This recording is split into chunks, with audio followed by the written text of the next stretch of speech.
On Christmas Eve, my sister stormed into my house and yelled, "We'll be celebrating here from now on." Then she dragged in her fiancé and said, "Mom kicked us out for being honest." Turns out they exposed my darkest secret to her for a $10,000 bribe. Now she's demanding my bedroom, my food, and my silence. That night, I caught her whispering on the phone. She doesn't even know what we did last summer. I had planned a simple night, just me, a glass of wine, and It's a Wonderful Life playing in the background while I enjoy my dinner. No big family gatherings, no drama, no one to answer to. Just how I liked it. Then, at exactly 7:42 p.m., my front door burst open like it had been hit by a battering ram. The cold night air whooshed inside, bringing a gust of snow with it. And standing in the doorway, hair wild, face red from the cold, or maybe anger, was my sister Ivy. Behind her, Mason, her fiancé, hovered uncertainty, gripping two large suitcases. "We're celebrating here from now on," Ivy announced, her voice sharp and final, as if I had no say in the matter. I was still sitting at my dining table, fork halfway to my mouth. I blinked. "Excuse me?" She stomped inside, dragging snow across my hardwood floor. "Mom kicked us out." I set my fork down, wiped my mouth, and took a deep breath. "What do you mean kicked out?" Ivy yanked off her coat and threw it onto my couch like she owned the place. "For being honest," she spat. Mason looked like he'd rather be anywhere else. His shoulders were hunched, and he wasn't making eye contact with me. That was my first warning sign. Mason was usually polite, overly apologetic even, but now he just stood there, tense and quiet. Something was off. I narrowed my eyes. "Honest about what?" Ivy crossed her arms. "Oh, don't play dumb." "I'm not playing anything," I said slowly. "I have no idea what the hell you're talking about. Why don't you enlighten me?" She huffed, glancing at Mason for backup. He kept staring at the floor. "Fine," she said, tossing her hands up. "We told Mom about last summer." The room tilted. For a second, I swear I forgot how to breathe. No, she wouldn't. The blood drained from my face. My stomach twisted so violently that I thought I might throw up. "You what?" My voice came out in a whisper. Ivy's lips curled into a smirk. That self-satisfied, smug little smirk that she always got when she knew she had the upper hand. "You heard me," she said. "We told her everything." My hands gripped the edge of the table. "Why? Why would you do that?" She shrugged. "Because she deserved to know the truth. Unlike you, we don't keep secrets from family." I stared at her, my mind racing, heart hammering against my ribs. "That's bullcrap," I said, my voice shaking. "You didn't tell her out of some moral obligation. You did it for a reason. So, tell me, Ivy, what did she give you?" I saw it then. The flicker of hesitation in her eyes. Mason shifted uncomfortably. His grip tightened on the suitcases. My stomach sank. "How much?" I asked. Ivy's smirk returned. 10,000. The air left my lungs. $10,000. She sold me out. She betrayed me for $10,000. I couldn't move, couldn't think. I just sat there, staring at her, trying to process how the sister I grew up with, the same sister who once swore she had my back, who held my hand through breakups, who cried on my shoulder when she got dumped, had turned me in for money. "Ivy," I said quietly, "you can't be serious." She rolled her eyes. "Oh, come on." You had to know it was only a matter of time before she found out. I pressed my fingers against my temples. "You don't even know the full story. You don't know what you just did." "Sure, I do," she said breezily, flopping onto my couch like she owned the place. "And honestly, I don't feel bad. You made your bed, and now you have to lie in it. But in the meantime," she gestured at the dining table, "I'm starving. What's for dinner?" I stared at her. "You seriously think you can just stay here after what you did?" She looked at me like I was the crazy one. "Where else are we supposed to go? Mom doesn't want us there, so this is our only option. Unless," she leaned forward, "you want to tell more people about what you did." I felt cold. So that's how she was going to play this. Blackmail. I swallowed hard, my throat tight. "Fine," I bit out. "You can stay." Ivy clapped her hands together. "Knew you'd come around." Mason still hadn't said a word. I looked at him then. Really looked at him. His face was tight with something. Regret? Guilt? Shame? He wasn't like Ivy. He had a conscience. "You don't agree with this, do you?" I asked him. He flinched. He cleared his throat. "We didn't have a choice." "There's always a choice," I said. "And you too made the wrong one." Ivy groaned. "Oh, please. Stop being so dramatic." I clenched my jaw, rage boiling beneath my skin. But I said nothing. I needed time to think, to plan. Ivy thought she had won, that she had me trapped. But I wasn't going to let her ruin me. That night, past midnight, I went to get a glass of water. As I passed by the hallway, I heard whispers. "Ivy." She was on the phone. I slowed my steps, listening. Her voice was hushed, urgent. She doesn't even know what we did last summer. I stopped cold. My breath caught in my throat. My heart pounded so loud I swore she'd hear it. What did we do last summer? She wasn't talking about me. She was talking about herself. And just like that, the game changed. Because whatever they had done last summer, they had just given me the leverage I needed. And I was going to use it. I didn't sleep that night. Not really. I lay in bed, staring at the ceiling, listening to the occasional creak of the floorboards as Ivy and Mason moved around in my house, like they belonged here. Every time I closed my eyes, her words replayed in my head. She doesn't even know what we did last summer. I turned the sentence over and over in my mind, dissecting it from every angle. She hadn't said what you did last summer. She said we, which meant that whatever had happened, she and Mason were both involved. And, judging by the secrecy, it wasn't something minor. I knew my sister. Ivy had always been selfish, always had a talent for making everything about her. But she wasn't reckless. If she was keeping a secret big enough to whisper about in the middle of the night, it had to be bad. Which meant I finally had something on her. A bargaining chip. Now I just had to find out what it was. The next morning, I walked into my own kitchen and nearly lost my mind. Ivy sat at my dining table, drinking my coffee from my favorite mug, scrolling through her phone like she owned the place. Mason was standing by the fridge, eating straight out of a carton of eggs I knew I hadn't bought for them. And the worst part? They had open presents. My presents. The ones I had wrapped for myself. Just little things, books, a new sweater, a bottle of expensive whiskey I'd been saving. Wrapping gifts for myself was something I had done for years, a little ritual to remind myself that I didn't need anyone else to make the holidays special. Now, the wrapping paper was torn and scattered across the floor like garbage. Ivy held up the whiskey bottle, inspecting it with an approving nod. "Didn't know you had good taste," she said. I clenched my teeth so hard my jaw ached. "What the hell is this?" I asked, barely able to keep my voice steady. Ivy looked up, feigning innocence. "Oh, good morning." Mason, at least, had the decency to look guilty. He put the eggs down and wiped his hands on a paper towel. Ivy, on the other hand, just smiled. "We figured since we're spending Christmas here, we might as well celebrate properly. You weren't going to drink this alone, were you?" I stared at her. "That's not the point." She sighed and set the bottle down. "Relax. It's Christmas. You don't have to be such a Scrooge." I inhaled deeply through my nose, trying to control the fury clawing up my throat. "You went through my stuff?" I said. "Open my presents." She rolled her eyes. "You act like we robbed a bank. You might as well have." Ivy gave me a lazy smile. "Oh, don't be so dramatic." Dramatic. That was her favorite word for me. Every time she did something selfish, every time she crossed a line, and I dared to call her out on it, she'd say I was dramatic. I curled my fingers into fists. "Get out." Ivy's expression darkened. "You know we can't," she said, her voice lower now. "Unless, of course, you want Mom telling everyone what she knows." I bit the inside of my cheek so hard I tasted blood. Ivy smirked, as if she knew she had me trapped. That's what I thought. I forced a breath through my nose. Fine, let her think she had one. For now, I didn't bother making small talk for the rest of the morning. I let Ivy prance around my house like a queen and let Mason sulk in the background. But the whole time, my mind was working. I needed to figure out what they had done last summer. The problem was, I had no idea where to start. Ivy wasn't stupid. Whatever secret she was keeping, she wouldn't just hand it over. I needed a way to make her slip up. An idea formed in my mind. A risky one. But if it worked, I poured myself a cup of coffee and sat across from her at the table. "You know," I said casually, "Mom called me last night." Ivy's head snapped up. "Bingo." I took a slow sip of my coffee, watching her carefully. She seemed really interested in what you and Mason were whispering about. Something about last summer. Mason went rigid. Ivy's fingers tightened around her phone. "You're lying." I shrugged. "Am I?" She squinted at me like she was trying to read my mind. Then she forced out a laugh. "Nice try, but I'm not that easy to manipulate." Damn it. She wasn't taking the bait. Fine. I try another angle. I turned to Mason instead.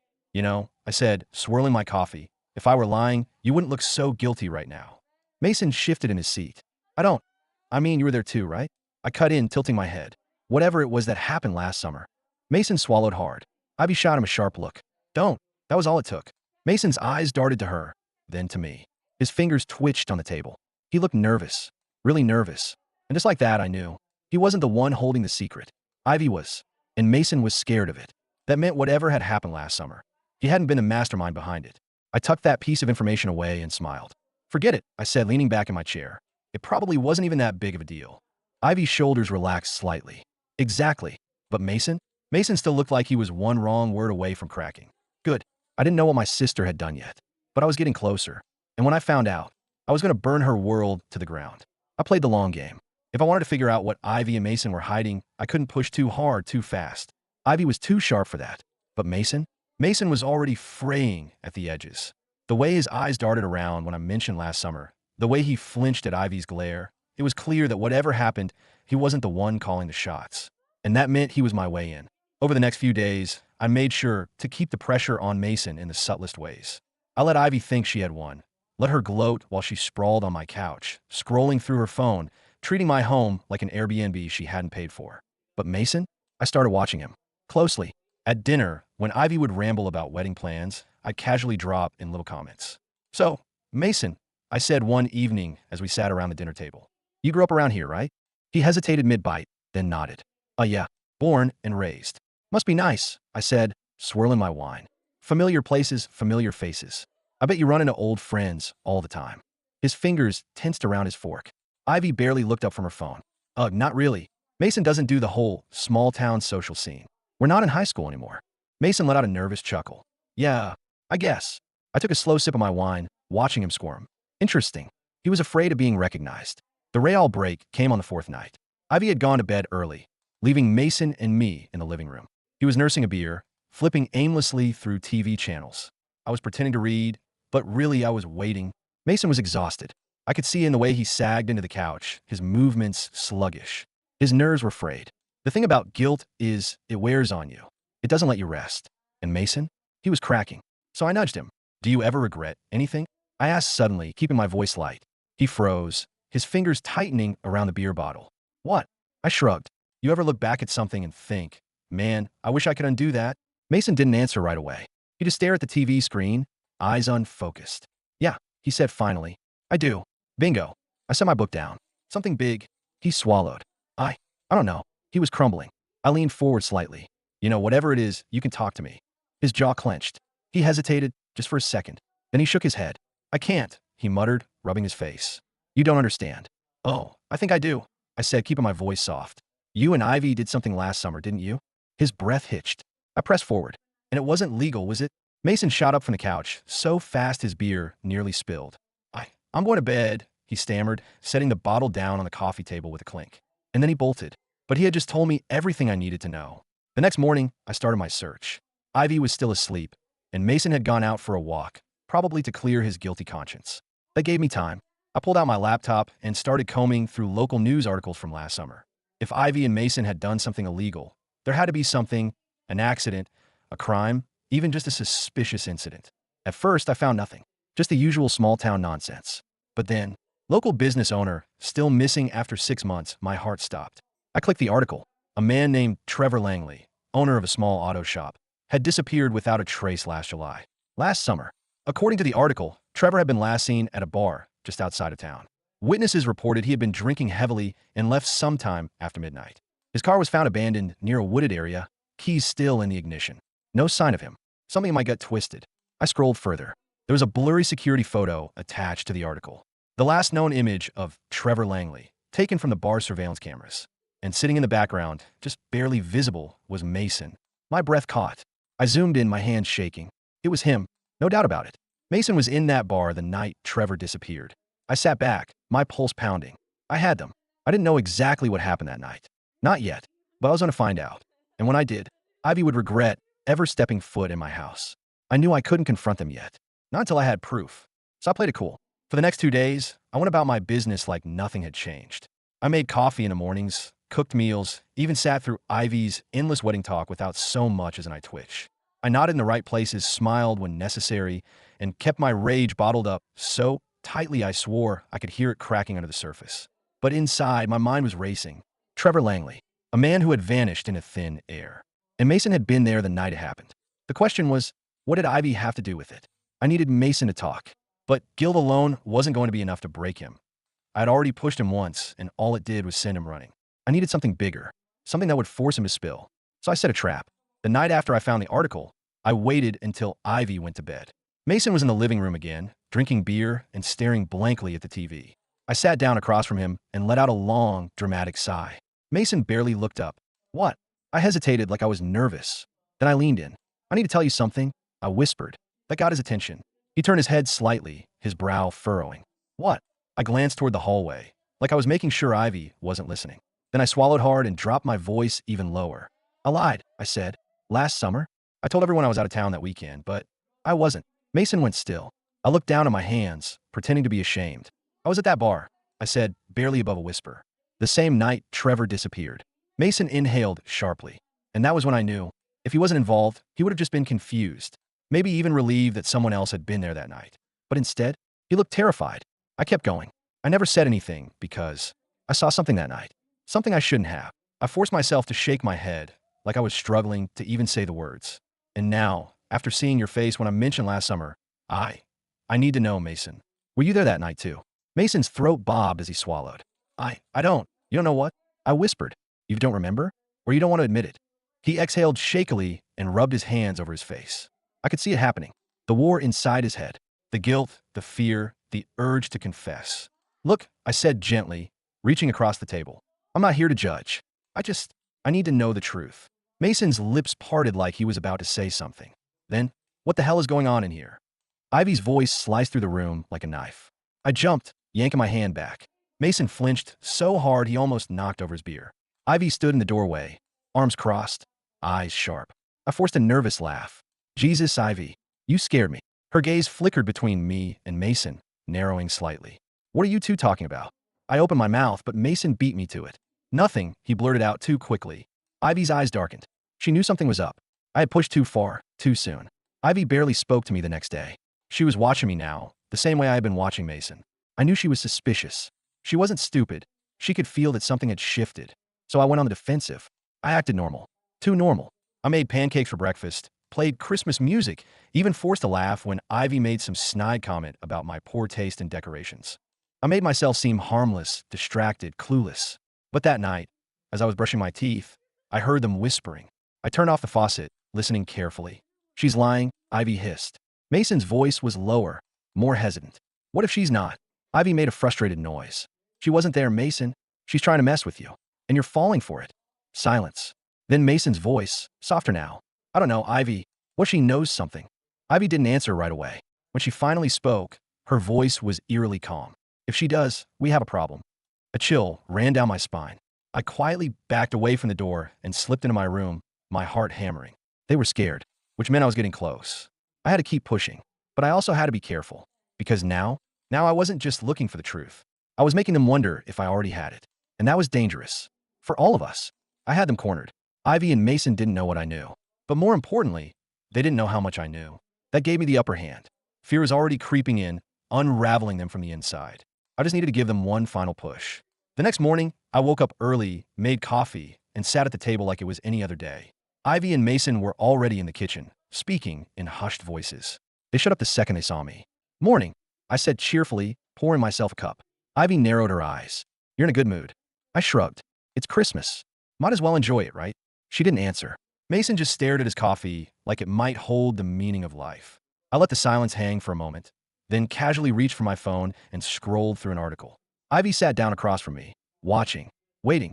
She thought she was so good at reading people, though she had me figured out. I gave her a reason to doubt that. I let out a soft huh, like I had stumbled across something mildly interesting. Ivy tilted her head. What? I glanced up, pretending to hesitate. Then, with deliberate slowness, I turned my phone around and slid it across the table. Right to Ivy. She looked down and froze. The article I had pulled up? Missing business owner. Police consider reopening case after new tip. Mason visibly flinched. Ivy's expression didn't change, but I could see it in her grip on the phone. The way her fingers curled just a little too tightly around the edges. What's this? She asked, her voice too casual. I sipped my coffee.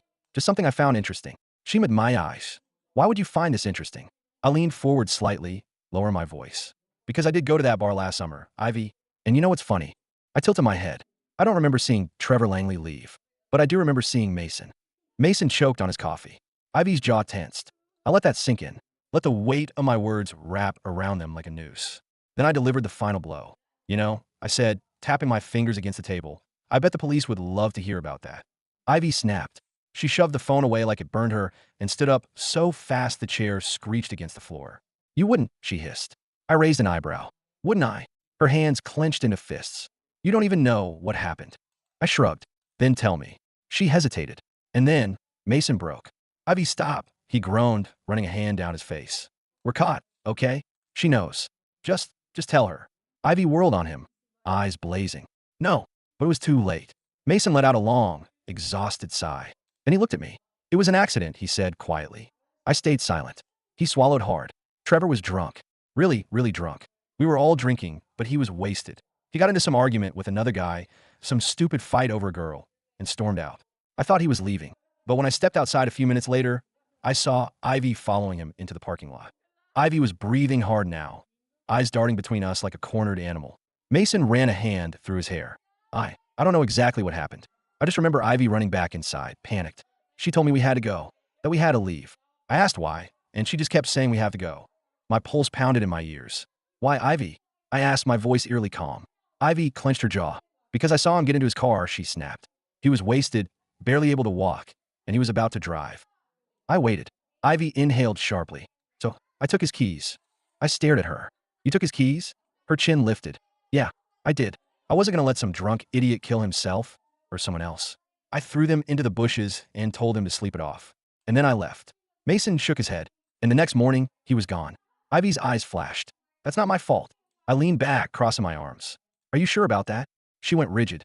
What the hell does that mean? I tilted my head. If Trevor went missing and you were the last one to see him, then yeah, Ivy, that kind is your fault. You left him stranded. Alone. Drunk. I paused. And then you ran. Without calling for help. She scoffed. He wasn't my responsibility. I raised an eyebrow. Then why did you hide it? She had no answer for that. I let the silence stretch. Then I smiled. You know, I said, if the police ever do reopen the case, I'm sure they'd love to know that detail. Mason's head shot up. Wait. Ivy paled. You wouldn't. I tilted my head. Wouldn't I? Her lips parted slightly. And for the first time since she barged into my house, I saw something in her eyes I had never seen before. Panic. Because she knew. She had nothing on me anymore. But I had everything on her. You need to leave, I said, voice steady. Ivy blinked. What? I folded my hands on the table. I'll let you stay here out of the goodness of my heart, despite what you did to me. But after learning this, yeah, you're done. Pack your bags. I want you out. Ivy looked at Mason for backup, but he just sat there, stunned and silent. She turned back to me, desperation creeping into her voice. You can't do this. I smiled. Oh, I can. She took a step forward, lowering her voice. If we leave, what's stopping you from telling people? I leaned in. Nothing. Ivy sucked in a breath. And then? She knew. She had lost. Mason exhaled shakily and stood up. Come on, Ivy, he muttered. Let's go. Ivy didn't move. Her hands clenched into fists. Her mouth opened, then closed. I could see her trying to find a way out of this, trying to turn it back on me. But she couldn't. I had won. So, with one final glare, she stormed out. And just like that, my house was mine again. I never called the cops. Not because Ivy deserved mercy. She didn't. But because she was already living in her own punishment.